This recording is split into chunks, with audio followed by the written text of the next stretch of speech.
പല പ്രാർത്ഥനകളും പ്രാർത്ഥിച്ച് തളർന്നു പോയവരായിരിക്കാം ഈ ശബ്ദം കേൾക്കുന്നത്.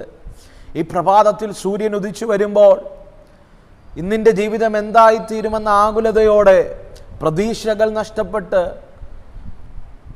നാളെ എന്തെന്നറിയാതെ, ഇന്ന് പകൽക്കാലം എന്തു ചെയ്യുമെന്നറിയാതെ, ഒരു നന്മയും കാണാൻ കഴിയാതെ ഒത്തിരി പ്രാർത്ഥിച്ചു, ഒത്തിരി വാതിലുകൾ മുട്ടി, ഒത്തിരി കരഞ്ഞു.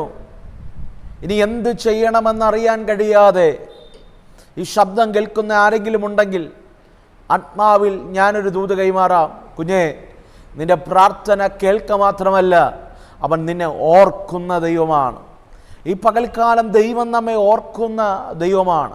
ഇവിടെ സങ്കീർത്തനക്കാരൻ പറയുകയാണ്, യഹോവേ, ദാവീദിനെയും ഇവൻ്റെ സകല കഷ്ടതയും ഓർക്കണമേ. നോർമലി നമ്മളെല്ലാവരും പറയുന്ന കർത്താവേ എന്നെ ഒന്ന് ഓർക്കണമെന്നാണ്. പക്ഷേ ഇവിടെ സങ്കീർത്തനക്കാരൻ പറയുകയാണ്, ദാവീദിനെയും അവൻ്റെ കഷ്ടതയും ഓർക്കണമേ.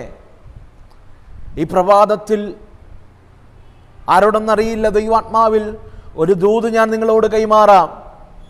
എൻ്റെ ദൈവം ഈ പകൽക്കാലം നിന്നെ മാത്രമല്ല, നിന്റെ കഷ്ടതയും ഓർക്കുന്ന